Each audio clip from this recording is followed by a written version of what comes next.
ଏବେ ସହରାଞ୍ଚଳରୁ ଗ୍ରାମାଞ୍ଚଳ ପର୍ଯ୍ୟନ୍ତ ସବୁଠି ମଞ୍ଚ ନାଟକର ଆଦୃତି ବଢୁଛି।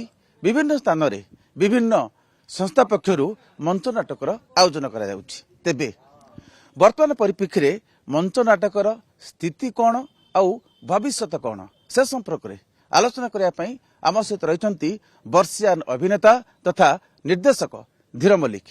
ଆଜ୍ଞା ନମସ୍କାର। ନମସ୍କାର। ମଞ୍ଚ ନାଟକର ଆଜିର ସ୍ଥିତି କାରଣ ସାରା ଜୀବନ ଆପଣ ନାଟକ ପାଇଁ ସମର୍ପିତ।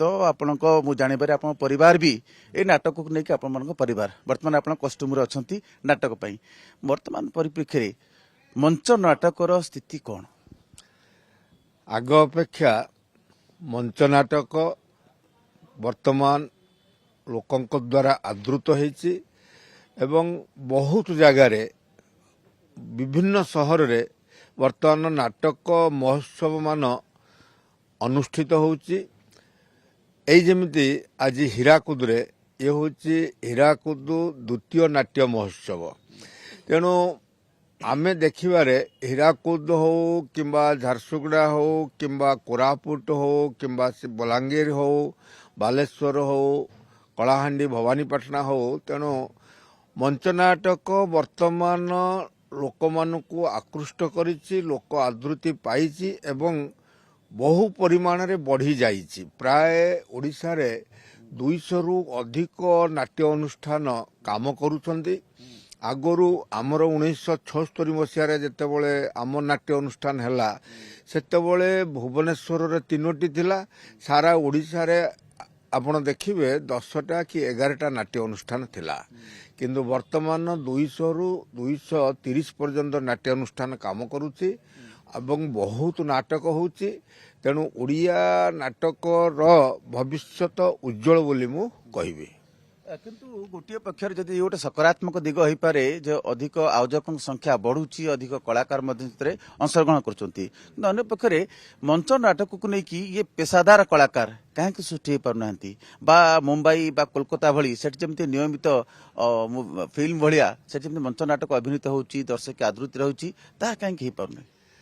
ସେଇଟାର ଗୋଟିଏ କାରଣ ହେଉଛି ଆପଣ ଦେଖନ୍ତୁ, ଆମର କଲିକତା ହେଉ, ମୁମ୍ବାଇ ହେଉ, ଦିଲ୍ଲୀ ହେଉ, ବାଙ୍ଗାଲୋର ହେଉ, ମାଡ୍ରାସ ହେଉ, ସେଠି ଥିଏଟର ଚାଲିଛି, ଟିକେଟେଡ ଶୋ ହେଉଛି।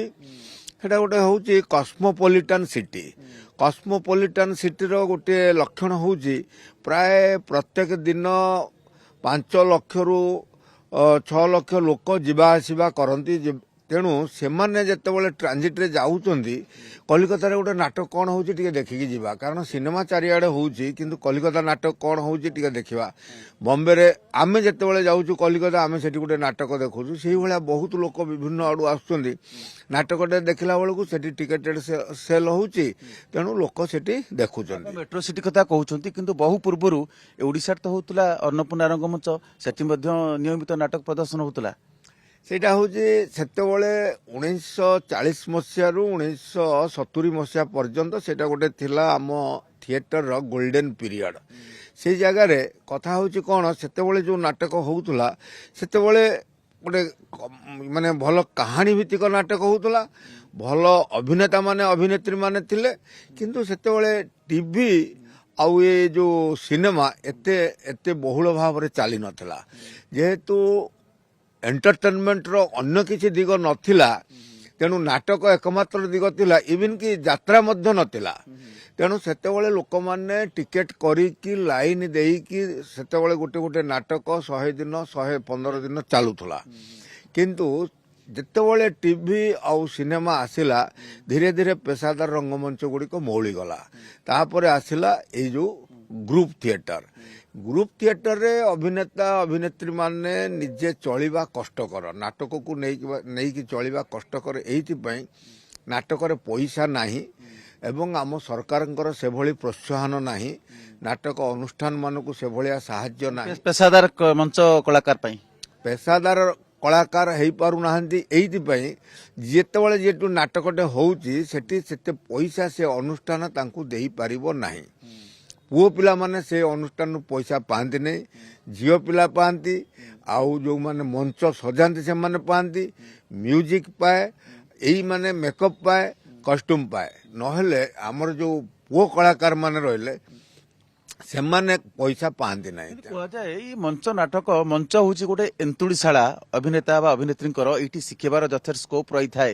ଫିଲ୍ମ କୁହନ୍ତୁ, ସିରିଏଲ କଥା କୁହନ୍ତୁ, କିନ୍ତୁ ଯଦି ଏଇ ଦିଗଟି ବା ମଞ୍ଚ ଯଦି ରୁଗୁଣ ହେଇଯିବ, ମଞ୍ଚ ପ୍ରତି ଅନାଗ୍ରହ ପ୍ରକାଶ କରିବେ ନୂଆ ପିଢ଼ିର ଯୌବନ କଳାକାର ମାନେ, ତାହେଲେ ଗୋଟେ ଭଲ କଳାକାର ଉତାରିବା ବୋଧେ କଷ୍ଟକର ହେଇ ପଡ଼ିବ। ନା, ମଞ୍ଚ ହଉଛି ଅଭିନୟର ଜନନୀ। ଏଇଟା ହଉଛି ସତରେ ଏନ୍ତୁଡ଼ିଶାଳ। ଯେତେବେଳେ ସିନେମା ନଥିଲା, ସିରିଏଲ ନଥିଲା, ଯାତ୍ରା ନଥିଲା, ସେତେବେଳେ ଅଭିନୟ ମଞ୍ଚ ନାଟକ ଥିଲା। ଯେକୌଣସି ଜାଗାରେ ମୋର ଗୋଟେ ଅଭିନୟ କରିଦେଲି, ମୁଁ ଦେଖେଇଦେଲି କେମିତି ବାଘ ଆସିଲା, କେମିତି ତାକୁ ମୁଁ ଶିକାର କଲି, ସେଇ ଯୋଉ ଅଭିନୟ ଦେଖେଇଦେଲି ସେଇଟା ହେଇଗଲା ମଞ୍ଚ, ସେଇଟା ହେଲା ଅଭିନୟ। ତେଣୁ ସେଇଠୁ ଡେଭଲପ କରିଛି ଧୀରେ ଧୀରେ ମଞ୍ଚ ନାଟକ, ଲୋକନାଟକରୁ ଆସିଛି ବର୍ତ୍ତମାନ ଆଧୁନିକ ନାଟକ, ତାପରେ ଆସିଛି ସିନେମା ସିରିଏଲ, ଯାହା ହେଲେ ବି ତାପରେ ପରେ ଆସିଛି। ତେଣୁ ନାଟକ ହେଉଛି ଅଭିନୟର ଜନନୀ। ତେଣୁ ଯେଉଁମାନେ ବର୍ତ୍ତମାନ ନାଟକରେ କରୁଛନ୍ତି, କିଛି ଦିନ ପରେ ସେମାନେ ସିରିଏଲକୁ ଯାଉଛନ୍ତି, ସେମାନେ ସିନେମାକୁ ଯାଉଛନ୍ତି, ସେମାନେ ଯାତ୍ରାକୁ ଯାଉଛନ୍ତି। ଏଇଠି ମୁଁ ଆଉ ଗୋଟେ କଥା ଚାହିଁବି, ବୋଧହୁଏ ସମସ୍ତଙ୍କର ମନସ୍ତାତ୍ତ୍ୱିକ ଭାବେ ଏମାନେ ଏହା ଭାବୁଛନ୍ତି, ନୂଆ ପିଢ଼ିର କଳାକାର ହୁଅନ୍ତୁ ବା କଳାକାର ମାନେ, ଯେ ଆମେ ଯଦି ସିନେମାରେ କରୁଛୁ ବା ସିରିଏଲରେ କରୁଛୁ, ବୋଧହୁଏ ଅଭିନୟ ଜୀବନର ସାର୍ଥକତା ସେଇଠି ଯଦି ଆମେ ଫିଲ୍ମରେ କାମ କରୁଛୁ। ସମସ୍ତଙ୍କର ସେଇଭଳିଆ ଗୋଟେ, ଆମ କଳାକାର ମାନଙ୍କର ସେଇଭଳିଆ ଗୋଟେ ମନୋବୃତ୍ତି ରହିଛି, ଗୋଟେ ଆଶା ରହିଛି ଯେ ମୋତେ ଲୋକ ଚିହ୍ନନ୍ତୁ, ମୁଁ କିଛି ପଇସା ରୋଜଗାର କରେ। ଯେ ମୁଁ ଦେଖିଲି ମୋ ଫଟୋକୁ ଯେତେବେଳେ ଟିଭିରେ ଦେଖୁଛି, ସିନେମାରେ ଦେଖୁଛି, ମୋ ଭାଇ ଫୋନ କରୁଛି, ମୋ ଭଉଣୀ ଫୋନ କରୁଛି, ଗ୍ଲାମର ଗୋଟେ ଆସୁଛି, ସେଥିପାଇଁ ସମସ୍ତଙ୍କର ଆଶା ମୁଁ ଟିକେ ଟିଭିରେ ରୋଲ କରିବି, ଟିକେ ସିନେମାରେ ରୋଲ କରିବି, ଲୋକ ଦେଖିବେ। ଆଉ ଗୋଟେ ହଉଛି ପଇସା। ଯାତ୍ରାରେ ଗଲେ ପଇସା ମିଳେ, ଲୋକ ଯେତେ ଦେଖନ୍ତୁ ନ ଦେଖନ୍ତୁ ଭଲ ଦରମା ଅଛି, ଆର୍ଥିକ ଦିଗଟା ବହୁତ ଭଲ। ଯାତ୍ରା କଥା, ଯାତ୍ରାରେ ଖଚାଖଚ ଭିଡ଼ ହେଉଛି, କିନ୍ତୁ ନାଟକରେ କେବଳ କିଛି ନିର୍ଦ୍ଦିଷ୍ଟ ବର୍ଗର ଦର୍ଶକ ଆସୁଛନ୍ତି, ଯାହାକୁ ଆପଣ ଇଣ୍ଟେଲେକ୍ଚୁଆଲ କହିପାରନ୍ତି ବା ଯାତ୍ରା ନାଟକ ବା ସାହିତ୍ୟ ସହିତ ଯେଉଁମାନେ ସଂଯୁକ୍ତ ଅଛନ୍ତି, ଏମିତି କାହିଁକି? ନାଟକ ହଉଛି ଗୋଟେ, ଦେଖନ୍ତୁ, ଯେ ସମାଜକୁ ଦିଗ୍ଦର୍ଶନ ଦେବା, ଗୋଟେ ଶୃଙ୍ଖଳିତ ସମାଜ ଗଠନ କରିବା, ଯୁବ ସମାଜକୁ ଶୃଙ୍ଖଳିତ କରିବା, ସମାଜରେ ଭାଇଚାରା ସୃଷ୍ଟି କରିବା, ଏଭଳିଆ ଲକ୍ଷ୍ୟ ନେଇକି ନାଟକ କରାଯାଉଛି। ଏଥିରେ ସେଭଳିଆ କାହାଣୀ ରହୁନି, ଧୁମଧଡ଼କା କାହାଣୀ, ସେଭଳିଆ ଗୀତ ନାଚ ରହୁନି ଯୋଉଟା ଯାତ୍ରାରେ ରହୁଛି, ଯୋଉଟା ସିନେମାରେ ରହୁଛି। ଯାତ୍ରା ସିନେମା କ'ଣ, ସେମାନେ ଲୋକଙ୍କୁ ଆକର୍ଷିତ କରୁଛନ୍ତି, କେମିତି ଟିକେଟ ବିକ୍ରି ହବ, ଲୋକ ଦେଖିବେ। ମାନେ ବ୍ୟବସାୟିକ ଦିଗକୁ ସେମାନେ ପ୍ରାଥମିକତା ଦେଉଛନ୍ତି, ଏହା କହୁଛନ୍ତି ଆପଣ? ତେଣୁ ପେଶାଦାର ଜିନିଷ ଯୋଉଟା ହଉଛି, ସେମାନେ ସବୁବେଳେ ବ୍ୟବସାୟିକ ଦିଗକୁ ଦେଖିବେ, କେମିତି ଅଧିକା ପଇସା ଆସିବ, ପଇସା କେମିତି ଉଠିବ। ଇନଭେଷ୍ଟ କରିଛନ୍ତି, ଗୋଟେ ଗୋଟେ କଳାକାର 30 ଲକ୍ଷ 20 ଲକ୍ଷ ବର୍ଷକୁ ନେଉଛନ୍ତି ଯାତ୍ରାରେ, ଆଉ ସିନେମାରେ ସିରିଏଲରେ ଯୋଉ ପଇସା ଦିଆହଉଛି। ତେଣୁ କଳାକାରମାନେ ସେଇଠୁ ବଞ୍ଚୁଛନ୍ତି। ସେମାନେ ଆଗେ ପାହାଚ କରୁଛନ୍ତି କାହାକୁ, ସିଢି କରୁଛନ୍ତି କାହାକୁ, ମଞ୍ଚ ନାଟକକୁ। ମଞ୍ଚ ନାଟକରେ ମୁଁ କହିବି, ଆମେ ବର୍ତ୍ତମାନ ସୁଦ୍ଧା 900 ପିଲାଙ୍କୁ ଟ୍ରେନିଂ ଦେଇକି ଆମେ ଛାଡ଼ି ସାରିଲୁଣି। ସେମାନେ ଯାଉଛନ୍ତି ସାଙ୍ଗେ ସାଙ୍ଗେ ସିରିଏଲ କଲେ, ସିରିଏଲ ସିନେମା ଟିକେ କରିସାରିଲା ପରେ ବେଶୀ ଯାଉଛନ୍ତି ଯାତ୍ରାକୁ। ତାର ଏକମାତ୍ର କାରଣ ହେଉଛି ସେଠି ପଇସା ଅଛି, ସଷ୍ଟେନେବିଲିଟି ଅଛି, ସେମାନେ ସେଠି ଯାଇକି ଗାଡ଼ି ଘର ଇଏ ସବୁ କରୁଛନ୍ତି। କିନ୍ତୁ ଏନ୍ତୁଡ଼ିଶାଳା ଉପେକ୍ଷିତ। ଏନ୍ତୁଡ଼ିଶାଳ ଉପେକ୍ଷିତ ତଥାପି ଚାଲିଛି। ମୁଁ ତ କହିବି, ଯେତେ ସବୁ ଓଡ଼ିଶାରେ ଅଛି ନାଟ୍ୟ ଅନୁଷ୍ଠାନ, ତାର ଯେଉଁମାନେ ଅର୍ଗାନାଇଜର, ସେମାନେ ସମସ୍ତେ ନିଶ୍ଚିତ ଭାବରେ ଚାକିରିଆ ମାନେ ତାଙ୍କ ପେଟରୁ କାଟିକି ପଇସା ଖର୍ଚ୍ଚ କରିକି ସମସ୍ତଙ୍କୁ ଏକାଠି କରିକି ସେମାନେ ନାଟକ କରନ୍ତି, ନକଲେ ସେମାନେ ଚଳିପାରିବେ ନାହିଁ। ଏବଂ ଯୋଉଠି ଆପଣ ଦେଖିବେ, ଯେତେ ଜାଗାରେ ଓଡ଼ିଶାରେ ହେଉଛି, ସେମାନେ କିଏ ସେ ଜମି ବିକୁଛି, କିଏ ମୋଟରସାଇକେଲ ବିକୁଛି, କିଏ ସୁନା ବିକୁଛି, ନିଶା, ଅଭିନୟ ନିଶା ପାଇଁ ଅଭିନୟ ନିଶା। ଏବଂ ଗୋଟେ ଅନୁଷ୍ଠାନ ଚାଲିବ, ଆଉ ଗୋଟେ ସମାଜ ପ୍ରତି କିଛି କରିବା। ଆମେ ଜନ୍ମ ହେଇଛୁ, ଆମେ କ'ଣ କରୁଛୁ, ତେଣୁ ସମାଜ ପ୍ରତି ଆମର କର୍ତ୍ତବ୍ୟ କ'ଣ, ଜଣେ ସାମାଜିକ ପ୍ରାଣୀ ହିସାବରେ, ସେଇ ଉଦ୍ଦେଶ୍ୟରେ ଆମେ ନାଟକ କରୁଛୁ। ଇଏ ବର୍ତ୍ତମାନ ସମୟରେ ଆଉ ଗୋଟେ ପ୍ରଶ୍ନ, ଇଏ କେତେ ଦୂର ପ୍ରାସଙ୍ଗିକ ଆପଣ କହିବେ, ଯେ ପୂର୍ବରୁ ଯେମିତି ରହିଥିଲା ଅନ୍ନପୂର୍ଣ୍ଣା କଥା କୁହନ୍ତୁ, ଅନେକ ପ୍ରାତଃସ୍ମରଣୀୟ କଳାକାର ସେଠି ଜନ୍ମ ନେଇଛନ୍ତି, ସେଇଠୁ ତିଆରି ହେଇଛନ୍ତି। ତ ବର୍ତ୍ତମାନ ଟେକ୍ନୋଲୋଜି ଡେଭଲପ୍ କରିଛି, ରୋଜଗାର ଆୟ ମଧ୍ୟ ସୁବିଧା ବି ଆସିଲାଣି। ତ ଏବେ ପୁନରୁଦ୍ଧାର କରାଯାଇପାରିବ କି ଓଡ଼ିଶାରେ ସେଇ ଅନ୍ନପୂର୍ଣ୍ଣା ଢାଞ୍ଚାରେ ନୂଆ ମଞ୍ଚ ତିଆରି କରାଯିବ, ନୂଆ କଳାକାର, ନୂଆ ଟେକ୍ନୋଲୋଜିର ବ୍ୟବହାର କରିକି ପୁଣି ଦର୍ଶକଙ୍କୁ ଆକର୍ଷିତ କରିପାରିବ କି ମଞ୍ଚ ନାଟକ? ନିଶ୍ଚିତ ଭାବରେ ଆମେ ସେଥିପାଇଁ ଆମର ଗୋଟେ କଳିଙ୍ଗ ନାଟ୍ୟ ସଂଘ ତରଫରୁ ଆମେ ସରକାରଙ୍କୁ ଗୋଟେ ପ୍ରସ୍ତାବ ଦେଇଛୁ ଯେ ଯେଉଁ ପୁରୁଣା ଅନ୍ନପୂର୍ଣ୍ଣା ପୁରୀରେ ଅଛି, କଟକରେ ବି ଗ୍ରୁପ୍ ଅଛି ଏବଂ ଯେଉଁ ଜନତା ଗ୍ରୁପ୍ ଅଛି, ଜନତା ରଙ୍ଗମଞ୍ଚ, ତାକୁ ଆପଣ ପୁନରୁଦ୍ଧାର କରନ୍ତୁ ଏବଂ ଗୋଟେ ଆପଣଙ୍କ ତରଫରୁ ଗୋଟେ ମୋବାଇଲ ଥିଏଟର, ସରକାରଙ୍କ ତରଫରୁ ଗୋଟେ ମୋବାଇଲ ଥିଏଟର ଆରମ୍ଭ ହେଉ, ଯେଉଁଠି ନାଚ ଆଉ ଗୀତ ଏବଂ ମେକଅପ୍ ମ୍ୟାନ୍, ଷ୍ଟେଜ୍ ଆଉ ଆକ୍ଟର ଆକ୍ଟ୍ରେସ୍ ସମସ୍ତେ ପାଇବେ, ସେଠି କାମ, ରାଇଟର ଡାଇରେକ୍ଟର ସେମାନେ କାମ ପାଇବେ। ସେମାନେ ବୁଲି ବୁଲି ଓଡ଼ିଶା ସାରା ଯେମିତି ଅନ୍ନପୂର୍ଣ୍ଣା ଜନତା କରୁଥିଲେ, ସେମାନେ ଲୋକମାନେ ଅଡିଏନ୍ସଙ୍କ ପାଖକୁ ଯିବେ, ସେମାନେ ଅଡିଏନ୍ସ ପାଖକୁ ଯିବେ। ଧୀରେ ଧୀରେ ଥିଏଟରଟା ଲୋକପ୍ରିୟ ହେବ। ନାଟକ ଲୋକମାନଙ୍କ ପାଖକୁ ଯିବ। ନାଟକ ଲୋକମାନଙ୍କ ପାଖକୁ ଯିବାକୁ ପଡ଼ିବ। କାରଣ ଯଦି ମୁଁ ଗୋଟେ ଖାଲି ଉଦାହରଣ ଦେଉଛି, ଯଦି ଗୋଟେ ଭଲ ଜିନିଷ ଆପଣ ବିକିବେ ସେଟା ବିକ୍ରି ହେବ ନାହିଁ। ଯେମିତି ମଦ ଦୋକାନରେ ଯେତିକି ଭିଡ଼ ହୁଏ, କ୍ଷୀରବାଲା ପାଖରେ ସେତିକି ଭିଡ଼ ହୁଏନି। ଇଏ ଠିକ୍ ସେଇଭଳିଆ ଯାତ୍ରାରେ ଯେତିକି ଭିଡ଼ ହେବ, ଆମ ନାଟକରେ ସେତିକି ଭିଡ଼ ହେବ ନାହିଁ। କାହିଁକିନା ଏଇଟା ଭଲ ଜିନିଷ, ଇଏ ବିକେ, ଇଏ ଆଦର୍ଶ କଥା କହେ, ଇଏ ସମାଜକୁ ଇଏର ଯେଉଁ ତାର ଯେଉଁ ଅଶ୍ଳୀଳ ଆଉ ଯେଉଁ ରହିଛି ଆମର ଯେଉଁ ଇଏ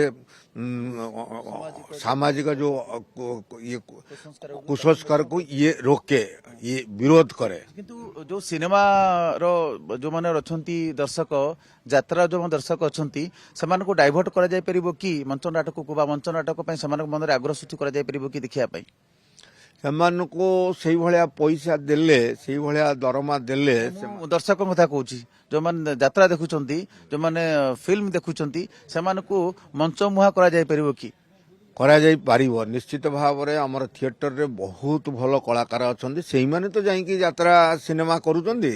ତେଣୁ ଥିଏଟରରେ ବହୁତ ଭଲ କଳାକାର ଅଛନ୍ତି। ଯଦି ସରକାର ସେଭଳି ଗୋଟେ ମୋବାଇଲ ଥିଏଟର କରନ୍ତେ, କଳାକାରଙ୍କୁ ସବୁ ବାଛିକି ନିଅନ୍ତେ, ଆମର ଯେମିତି ସଙ୍ଗୀତ ମହାବିଦ୍ୟାଳୟରେ ଅଛି, ଆମର ଗୋଟେ ନାଟକ କଲେଜ ଅଛି, ଆଉ ସଂସ୍କୃତି ଆମର ଯେଉଁ ବିଶ୍ୱବିଦ୍ୟାଳୟ ଅଛି ସେଥିରେ ନାଟକ ବିଭାଗ ଅଛି, ବା NSDରୁ ବହୁତ ପିଲା ପାସ୍ କରିକି ଆସୁଛନ୍ତି। ଆହୁରି ଆମର ଯେଉଁ ମଧ୍ୟପ୍ରଦେଶ ସ୍କୁଲ ଅଫ୍ ଆକ୍ଟିଂରୁ ବି ଓଡ଼ିଆ ପିଲା ସେଠି ପାସ୍ କରିକି ଆସୁଛନ୍ତି। ସେମାନଙ୍କୁ ଯଦି ନିଆଯାଇକି ଗୋଟେ ଟିମ୍ କରାଯାଏ ଏବଂ ନାଚ ଗୀତର ଭଲ ଭଲ ଡ୍ୟାନ୍ସ ଡିରେକ୍ଟର, ଭଲ ଭଲ ମ୍ୟୁଜିକ୍ ଡିରେକ୍ଟର ୟାଙ୍କୁ ସବୁ ନିଆଯାଏ, ତାହେଲେ ଅତି ସୁନ୍ଦର ନାଟକ ହୋଇପାରିବ ଏବଂ ନିଶ୍ଚିତ ଭାବରେ ଲୋକ ଆକର୍ଷିତ ହୋଇକି ଆସିବେ। ନିଶ୍ଚିତ ଭାବରେ ଭଲ ହୋଇପାରେ। ଆପଣ ଶୁଣୁଥିଲେ ଧୀର ମଲ୍ଲିକ, ଯେ କି ବର୍ଷିୟାନ କଳାକାର, ଅଭିନେତା ଏବଂ ନିର୍ଦ୍ଦେଶକ।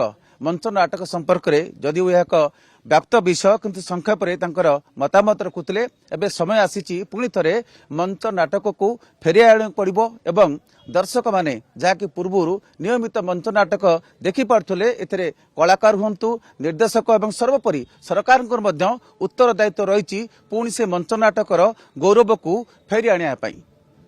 କ୍ୟାମେରା ପର୍ସନ ଆଶିଷଙ୍କ ସହ ସଞ୍ଜୟ କୁମାର ଜେନା।